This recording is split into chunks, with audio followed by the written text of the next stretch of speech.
इस वीडियो में आपको कबूतर से जुड़ी बहुत सारी शुभ अशुभ बातें बताने वाले हैं। जैसे कि कबूतर का घर में आना, जैसे कि कबूतर का घर में घोंसला बनाना शुभ होता है या अशुभ होता है। जैसे कि कबूतर का आवाज सुनाई देना, कबूतर का सर के ऊपर से उड़कर जाना, कबूतर का सर पर बैठ जाना शुभ होता है या फिर अशुभ होता है। जैसे कि कबूतर को दाना डालना, ये शुभ होता है कि अशुभ होता है। दोस्तों, जैसा कि आप भी जानते होंगे, कबूतर को लेकर बहुत से लोग अनेकों प्रकार की बात करते हैं। जैसे कि कुछ लोग कबूतर को अशुभ मानते हैं तो कुछ लोग शुभ मानते हैं। तो चलिए शुरू करते हैं। घर में कबूतर का आना शुभ या अशुभ, सबसे पहले आपको ये बता देते हैं। कई लोगों का मानना होता है कि कबूतर का घर में आना या फिर घोंसला बनाना घर में सुख समृद्धि लाता है। तो कई लोग ये भी मानते हैं कि कबूतर का घर में आना दुर्भाग्य का प्रतीक है। अगर कबूतर घर में आता है तो तुरंत भगा देना चाहिए या घोंसला बना दे तो हटा देना चाहिए, नहीं तो घर में कई प्रकार की परेशानियां आती रहती है और किसी भी काम में सफलता नहीं मिलती है। लेकिन धर्मशास्त्रों की माने तो कबूतर का घर में आना या घोंसला बनाना घर में सुख संपत्ति का वृद्धि करता है। घर में हर एक प्रकार की सुख सुविधा आपको मिलती रहती है। कबूतर को दाना डालना शुभ या अशुभ, चलिए ये भी बता देते हैं। दोस्तों, कबूतर माँ लक्ष्मी का भक्त होता है, इसलिए कबूतर को दाना देना बेहद ही शुभ होता है। लेकिन कबूतर को दाना कैसे खिलाना चाहिए, चलिए आपको बता देते हैं।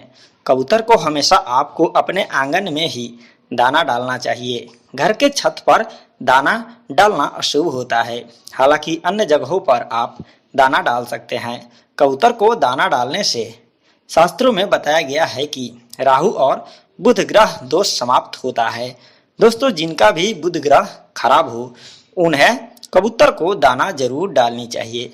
कबूतर को दाना डालने से माँ लक्ष्मी प्रसन्न होती है। उस घर में कभी भी दुख दरिद्रता का आगमन नहीं होता। सदैव माँ लक्ष्मी की कृपा उस घर में बनी रहती है। जिस भी व्यक्ति का गुरु कमजोर हो उसे कबूतर को पिंजरे से उड़ा देना चाहिए। जी हाँ दोस्तों, अगर आपका भी गुरु कमजोर चल रहा है तो आपको किसी पिंजरे से एक कबूतर को आजाद कर देना चाहिए। ऐसा करने से आपके जीवन में अच्छा समय आने लगेगा।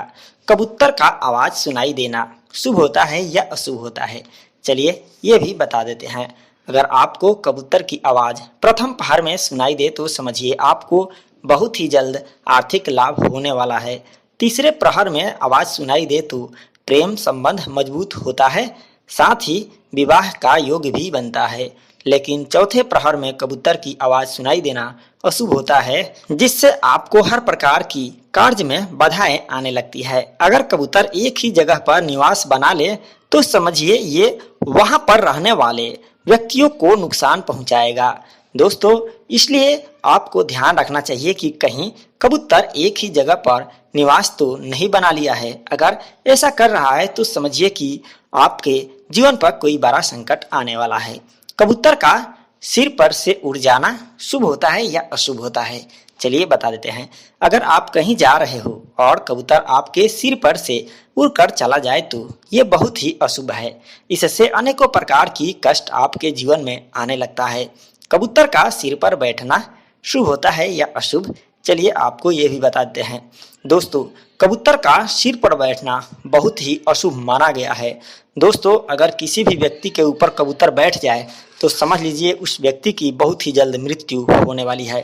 अगर आपके हर प्रकार की काम में बाधाएं आ रही है, घर में हमेशा पैसों की तंगी रहती है, तो आपको कबूतर को बाजरा और चावल मिलाकर कबूतर को जरूर खिलानी चाहिए। ऐसा करने से आपके दुखद समय का नाश होगा और घर में खुशहाली आएगी। तो दोस्तों, आप लोगों को यह जानकारी कैसी लगी कमेंट बॉक्स में जरूर बताएं। वीडियो अच्छी लगी तो इस चैनल को सब्सक्राइब जरूर कर लें। साथ ही साथ इसी तरह के हमारे आने वाले वीडियो को देखने के लिए घंटा बटन को भी दबा दें। धन्यवाद।